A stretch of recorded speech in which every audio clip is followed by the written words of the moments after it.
안녕하세요. 시청자 여러분의 소중한 시간을 저와 함께 해주심에 감사드립니다.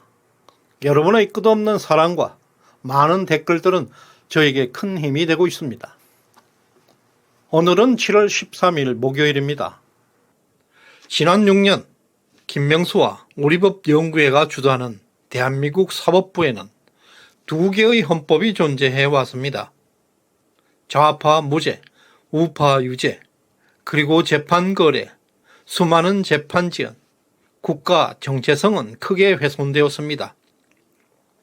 이제 방한국가 세력과는 어떤 대가가 있더라도 청산해야 합니다.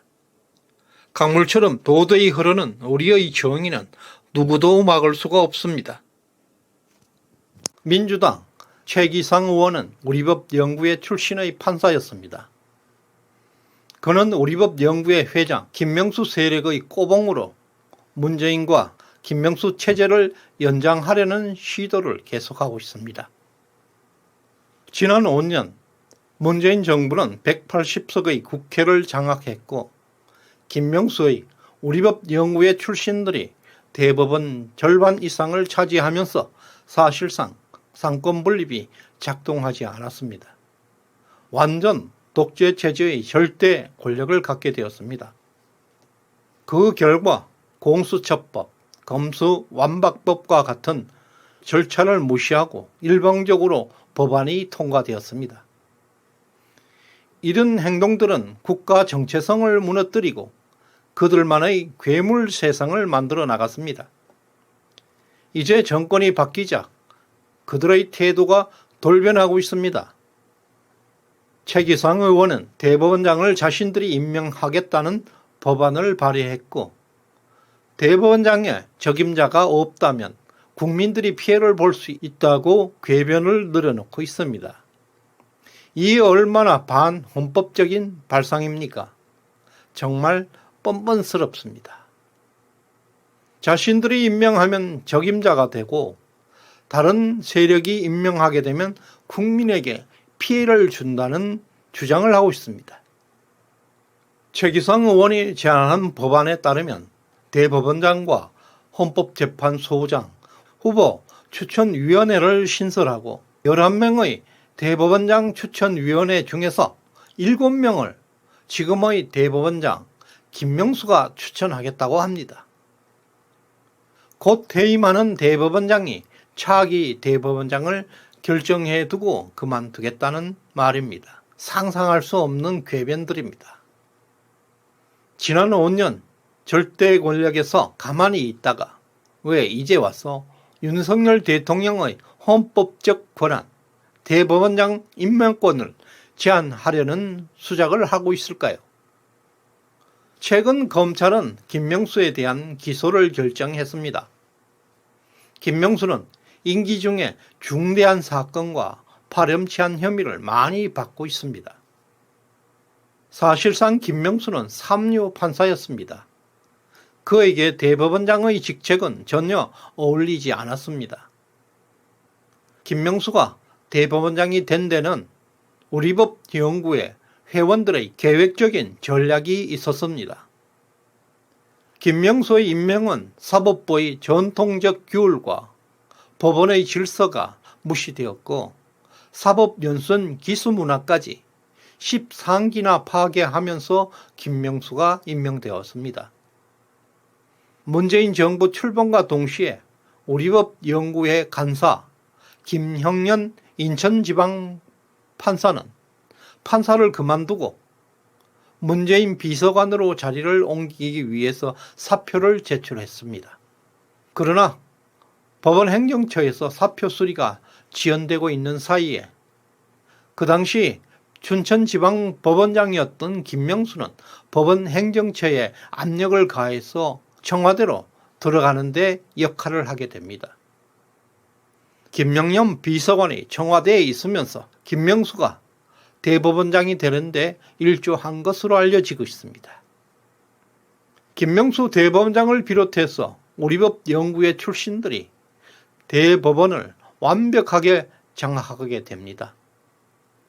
김명수는 대법원장의 자격으로 국가에 충성하는 것이 아니라 우리 법 연구의 이념에 충성하는 모습을 보였습니다. 김명수 체제가 시작되면서 대법관 14명 중에서 절반 7명이 우리 법 연구의 멤버가 되었고 4명은 골수 극자 세력으로 대법원이 완전 붉은 전사로 구성되었습니다. 대한민국이 완전히 두 동강 나는 순간입니다. 김명수는 대한민국을 위한 것이 아니라 그들의 이념을 위해서 행동했고 법리보다는 이념이 최우선 판단의 기준이 되었습니다. 그 결과 지금 대한민국 대법원에는 무서운 사람들이 법복을 입고 있습니다. 그들만의 세계, 그들이 추구하는 이념이 절대 선으로 간주되는 곳으로 전락해 버렸습니다.